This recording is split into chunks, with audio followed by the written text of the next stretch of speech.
Now the next topic, that is motion in a magnetic field. Now see, we already discussed this thing. When any charge Q is moving with velocity V in magnetic field B, then the force acts on it, that is given by the equation Q into V cross B.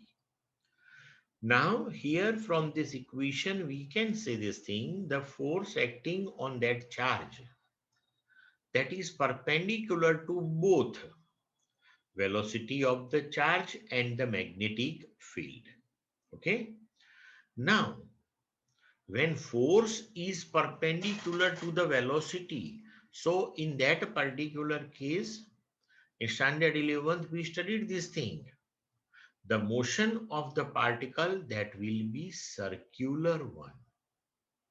And now here, as shown in this figure, if we consider the magnetic field which is perpendicular to the plane of paper and going inside, then in this particular uniform magnetic field B, if a charged particle enter with velocity V, velocity of the charged particle, that is in the plane of the paper.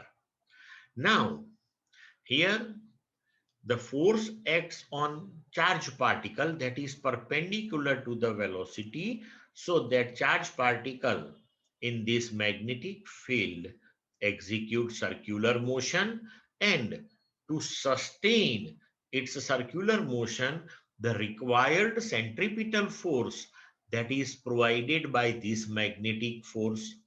Now, for any particle having mass m moving with speed v on the circular path having radius r, the required centripetal force, that is mv square upon r. And this required centripetal force will be provided by the magnetic force. So magnitude wise, this magnetic force, that is qvb sine theta. But v and b are also perpendicular here. So theta is 90 sine 91. So we can write here the magnetic force magnitude wise, that is QVB. We cancelled here.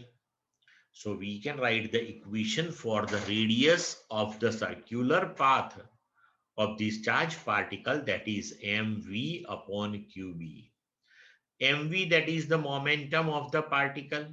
So we can write r, that is equal to p upon qb also. Now here we can observe this thing, r proportional to momentum. Means if the momentum of the particle increases, then radius of its circular path also increases. Clear up to this one?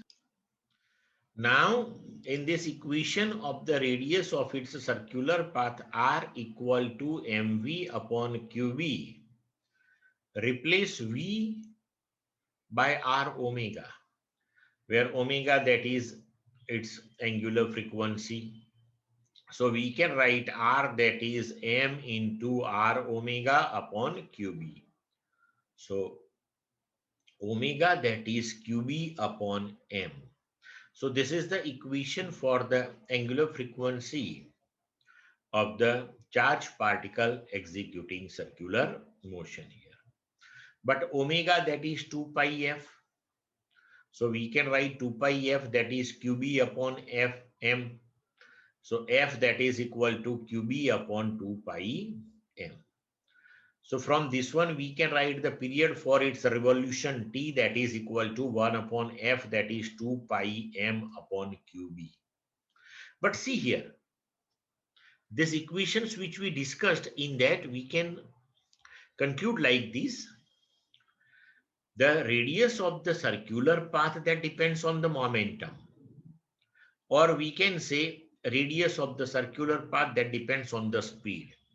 If speed increase or decrease, then corresponding to that, the radius also increase or decrease respectively.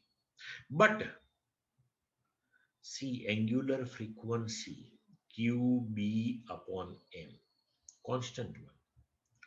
The frequency F, that is QB upon 2 pi M, it is also constant. So T, that is constant one.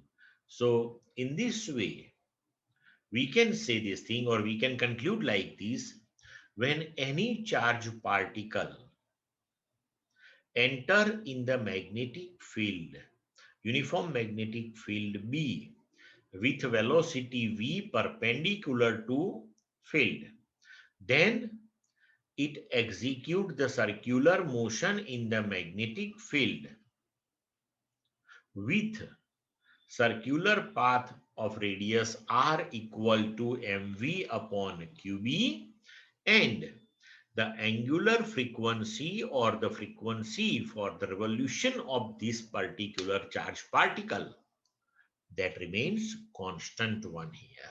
And that constant angular frequency or frequency are given by these equations. Clear to all of you?